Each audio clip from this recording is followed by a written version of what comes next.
Good evening and thanks for joining us. I'm Bruce Frisco. It is Monday, the 15th of December. This is CTV News. Tonight's snow joke, another winter wallop 10 days before Christmas. Tapping out, community concerns about a proposed natural gas plant. And Sawyer's first annual Christmas toy drive. A Nova Scotia family spreads kindness in memory of their late daughter. Live from our Maritimes News Center, this is CTV News. Here is Bruce Frisco. Good evening. Midway through December, and the storm days in Nova Scotia are already piling up. Cape Breton once again got some of the worst of it today, where the morning began with plenty of cancellations and even some car accidents. Here's CTV's Ryan McDonald. People in Sydney and surrounding communities woke up yet again today to whiteout conditions and cancellations, and the roads were really a mess on people's way into work. Black ice under the snow, and we've had 8 reported motor vehicle accidents so far today. Constable Gary Fraser of the Cape Breton Regional Police says most of them were single vehicle accidents with cars sliding off the road. While no serious injuries were reported, Fraser says it speaks to how drivers here don't normally deal with these kinds of conditions this often, this early in the season. Classes were cancelled yet again in both the Cape Breton, Victoria and Strait regional centres for education. Schools were delayed opening in the Halifax area. The CBRM says while there is still plenty of time for things to normalise, it's been a tough start to the winter when it comes to their annual snow removal budget. We've been very fortunate in some recent years where the snow removal kind of started late, very late. We're definitely starting early this year. In Halifax, where the messy weather came through mostly overnight, plenty of people started their day shoveling. This man says these early blasts of snow and ice remind him of winters from years gone by. When we were growing up, we got snow early December. We sliding all in December. Fences would be underground, under the snow, and we wouldn't see the fence no more till March. Ryan McDonald, CTV News, Sydney. CTV News has learned Halifax Water has launched an investigation into possible financial irregularities. The utility is saying very little about it, but did confirm to CTV an investigation is underway by an independent third party to gather facts. In an email, a spokesperson said the company is committed to a thorough, fair internal review. Brittany Smith added to protect the integrity of the process and ensure fairness, quote, Halifax Water will maintain strict confidentiality during these investigations. Utility won't comment on any specifics, including who's involved and why police have not yet been involved in the probe. RCMP in Nova Scotia have charged a man now with second-degree murder following an incident in Beaverbank on Friday night. Emergency officials responding to a reported assault at a home on Beaverbank Road around 8 p.m. Friday. Police say they found a man with life-threatening injuries and performed first aid, but he died at the scene. Officers located and arrested a suspect nearby shortly after. 20-year-old Evan Wheaton of Beaverbank has been charged with second-degree murder. He remains in custody. He was scheduled to appear in court today. RCMP said the victim and the accused know each other, and the incident is not believed to be random. A major announcement concerning a prime piece of real estate in HRM to tell you about tonight. Shannon Park has been named as the site of a 930-home building project that will be cost-shared by the federal and provincial governments. By combining federal and provincial resources, we're not only accelerating the delivery of thousands of homes at Shannon Park, but we're also creating a community with schools, childcare spaces, and supports that families need to thrive. The plans we have for Shannon Park will bring the vitality and life back to this community. Province says the project will be completed in stages over several years. Get the Maritime's top stories, breaking news alerts, and watch live. Download the CTV News app. A barn in Middle Musquodoboit was destroyed by fire over the weekend. As you can see, there's not much left of the structure, which is near the Halifax County Exhibition Grounds. No people or animals were injured. The building was being used for storage. Fire broke out after 6:30 last night, but firefighters were back this morning to continue dousing hot spots. In all, about 40 firefighters, including several volunteer departments, were called in to fight this one. So when the building is a total loss like that, it's going to take them a while to sift through the rubble to try to determine a cause. Have investigators on site now and will likely be there for a day or two to try to sort out a cause and figure out what transpired there. An excavator arrived this afternoon to sift through the rubble and prevent any future flare-ups. Community group in Wallace, Nova Scotia is coming together to help those impacted by that major fish plant fire earlier this month. The group says they'll organize fundraising to help workers and families impacted by the destruction of the aquashell fish plant in Wallace.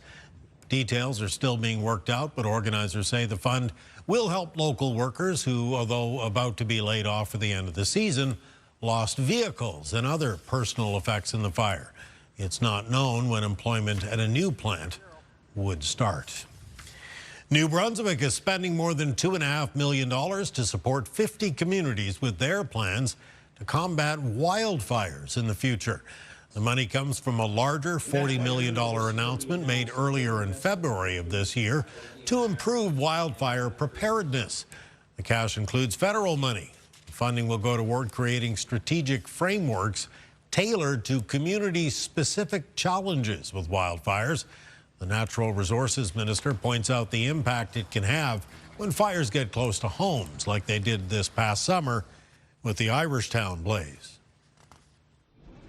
We had about 300 homes that were in a perimeter that were on almost an immediate evacuation list. So doing these kind of things means that at least we can fight wildfires as opposed to them actually being structure fires in communities, which really do put New Brunswick communities and families at risk. This past wildfire season, the province saw 442 fires scorching more than 3,400 hectares of forest. Growing concern and anger in Sackville, New Brunswick these days, where residents aren't happy about a potential NB Power gas plant being built. CTV's Derek Haggett has more. The signs say it all. Many residents in the Sackville area don't want NB Power's proposed plant in their backyard, especially Gord Jones, who's lived here for 33 years. This is where I raised my family. I enjoy it here. This is my little paradise. Not planning on moving. A proposed 400-megawatt natural gas plant to be built by an American company has been in the works for months now. On Friday, Premier Susan Holt said New Brunswick may not have enough energy for everyone in the very near future. The Tantramar location was picked, she said, because of cost and not having any other real alternatives. I can appreciate and I feel the same that this is not an ideal site, but it doesn't appear that there is an ideal site. The proposed plant would be just a kilometer away from Jones. I say they should have thought of this sooner. I say there's all kinds of green power now. Why here? Of all places, why here? The Atlantic Wildlife Institute believes saying there are no alternatives is misleading. Its executive directors think the site was chosen because it can be built cheaper and quicker than elsewhere. And they don't feel like their environmental concerns are being listened to. They seem to have bypassed all of the normal checks and balances to protect our community here, to the point of where we were blindsided. This literally was announced without the knowledge of anybody in this community or the town knowing about it. The town has been fighting it since day one, and last week council passed a motion expressing its opposition to the project. Representatives from NB Power will be here in Sackville on Wednesday night for a community information session. Both Gord Jones and Barry Rothfuss say they'll definitely be here. Derek Haggett, CTV News, Sackville, New Brunswick. Still with energy, the Point Lepreau nuclear generating station is back online after a 5-month maintenance outage. The work lasted 2 weeks longer than originally planned because of a problem with a turbine bearing. The shutdown cost NB Power between $1 million and $1.5 million a day because it had to purchase replacement power. That said, another outage is planned for the spring. These maintenance outages are absolutely critical for us. Certain systems in the power plant we can only work on with the station shut down, so we take advantage of that opportunity to really focus on doing those reliability improvements, and that's why we take those outages. So spring of 2026 will be our next outage. The outage scheduled to last 119 days. Air Canada is heralding the resumption of a daily nonstop flight between Fredericton and Ottawa, which was lost during COVID. The airline says it's optimistic about adding even more flights in our region in the future. For us, it's really a route that is based on a solid business case. If we look at increasing demand here from the community, the government sector, the defense sector, but also the business and the service sector. The airline is also launching a new daily direct year-round flight between Moncton and Ottawa. Okay, still to come tonight, Kaylin's full forecast, and we'll examine the growing trend toward discount stores during these inflationary times. Coming up next, though, growing the game. The need for girls hockey and the demand for girls hockey is there. It's a national blueprint to transform women's and girls hockey across the country. We've got all the details when we come back.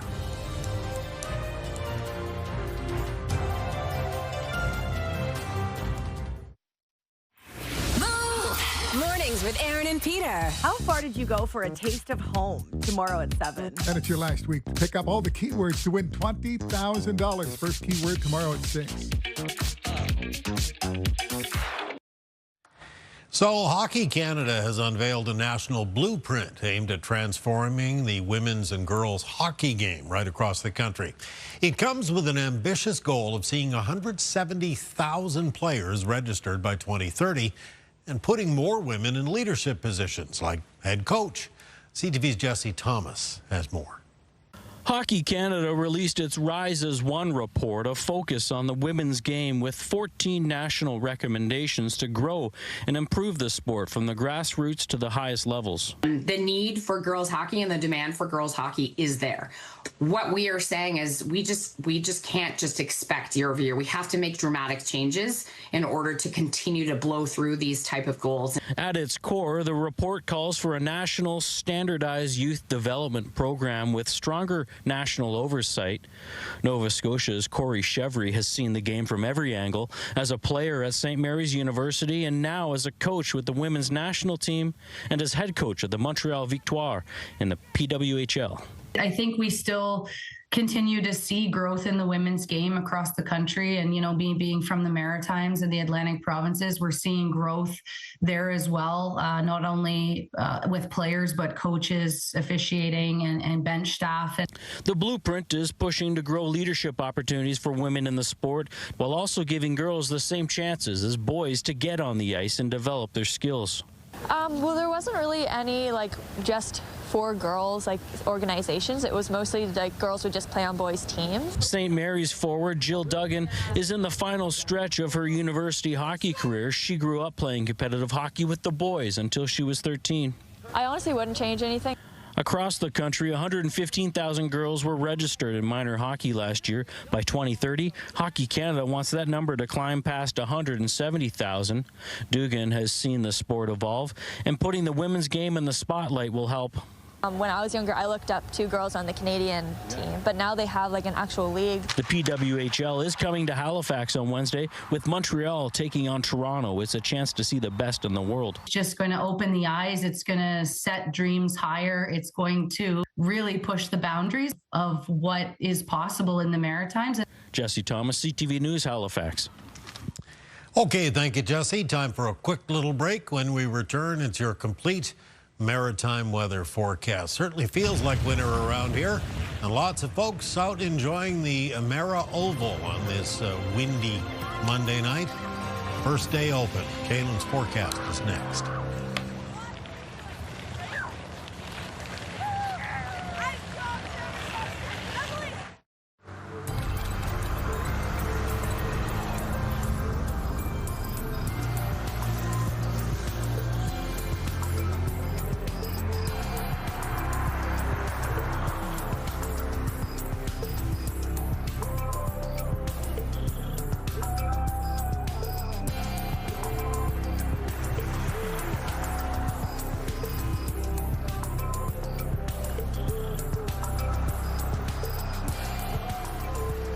It's Monday night. It's 10 days now till the big day.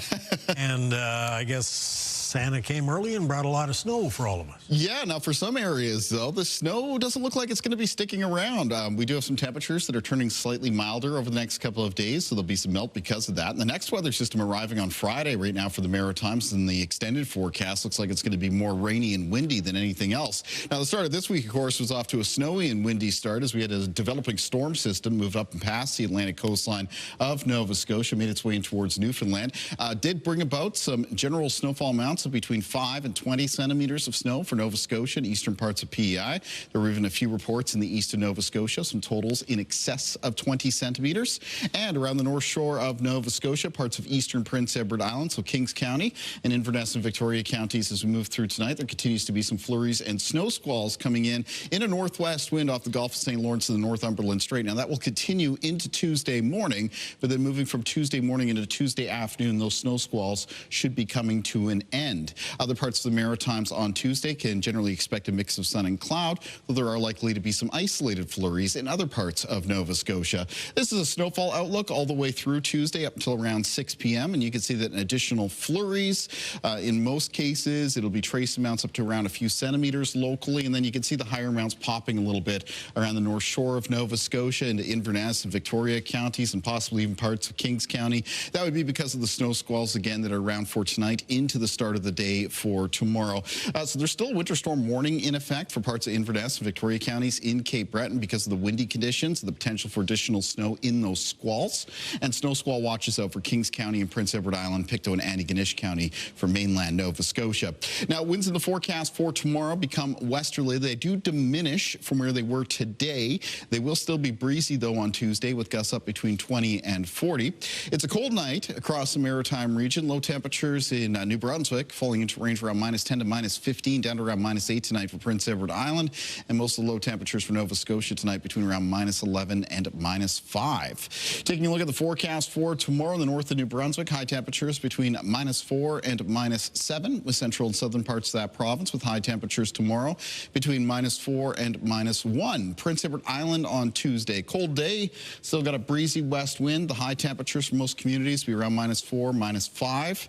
For Cape Breton tomorrow, the high temperatures between -3 and -5. And same thing goes for the north shore and eastern shore of mainland Nova Scotia. Northern and central parts of the province tomorrow with high temperatures between -2 and -5, including -5 at Truro, -3 for Halifax and Dartmouth. Chilly for the Annapolis Valley with high temperature near -3, 0 for Digby, and then on the south shore of Nova Scotia, coastal areas between -1 and +1, but away from the coast, most of the high temperatures will be closer to -3. Taking a look at the 7-day outlook for New Brunswick, cloudy periods follow up on Wednesday, temperatures slightly milder, maybe a degree or two on the plus side of the scale. Mix of sun and cloud on Thursday. Rainy, windy weather in the forecast for Friday, followed by chillier temperatures for the weekend ahead. Chance of flurries on both Saturday and Sunday. For Nova Scotia in the outlook, coming up over the next couple of days during the day, temperatures getting onto the plus side of the scale, so there'll be some melt of that snow that has come down. High temperatures could be up into the low teens on Friday with rainy and windy weather. And then temperatures come down for Saturday. It's flurries in the forecast, but showers possible at the end of the weekend on Sunday. Not great for those white Christmas chances or odds. For Prince Edward Island, mostly cloudy on Wednesday, a mix of sun and cloud on Thursday. It's rainy and windy weather for Friday, and then a chance of flurries through the upcoming weekend. Bruce. A roller coaster right into Christmas, I guess. That's right. Yeah. Okay, thank you, sir. Wake up weather still to come. In the meantime, we will just take a quick little break, but we'll be right back. Hope you are too.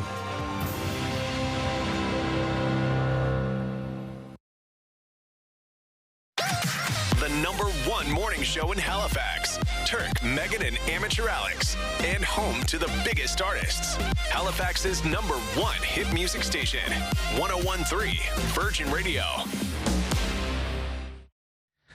These days, you know, if there's no deal, there's often no purchase, which may be why more and more Canadians are seeking savings at discount stores, places like Dollarama. Whether you're filling your cart with groceries or looking for stocking stuffers, as CTV's Emma Convey tells us tonight, shoppers will go where the bargains are, it seems. Not everyone comes to the Halifax shopping centre to spend big. Some head straight to the Dollarama to save a few bucks where they can. I'd say I go to Dollarama more often just because it's more economical for me. A common trend according to Dollarama's recent earnings report. The retail giant's sales increased by 22%, with a forecast of $1.9 billion this year. I shop often here because I can get cheap deals here. Most of the items are cheaper compared to other grocery stores. So I always visit this dollar store. In a statement to CTV News, Dollarama says in Canada during the third quarter, we saw strong store customer traffic trends. The store adds the certainty of our low prices and year-round value keeps bringing customers back. Because of elevated unemployment and a lot of uncertainty around the trade dispute with our friends in the South, consumers have gravitated toward more value retailers, you know, whether it's No Frills for grocery or Dollarama or Walmart or even Amazon. There's a lot of sort of more economical options out there, and consumers are gravitating. Inflation's coming down, but it doesn't ignore the fact that it was, you know, almost double digits for 2 or 3 years. So we're not getting those disposable funds back, or, you know, so it's more expensive. Has this become an alternative for you? Absolutely, yeah. Emma Convey, CTV News, Halifax. All right, thank you, Emma. Time for one final break tonight. Coming up, a Nova Scotia family spreads holiday kindness in memory of their late daughter. First, though, it's your wake-up weather. Here's a look at Wentworth on this Monday evening. We saw some skating earlier at Emera, the Oval in Halifax. Ski hills are looking pretty good right now, aren't they? Kaylin's full forecast, everything you need to know when we come back.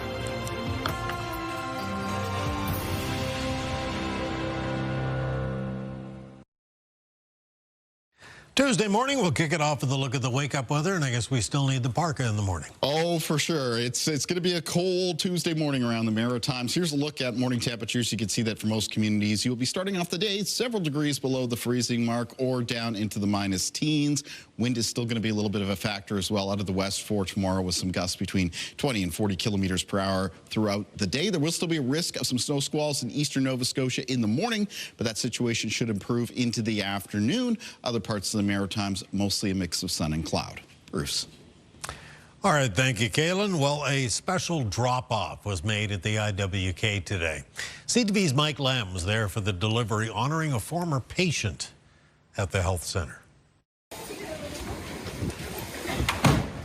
Her daughter passed away on the 27th of October.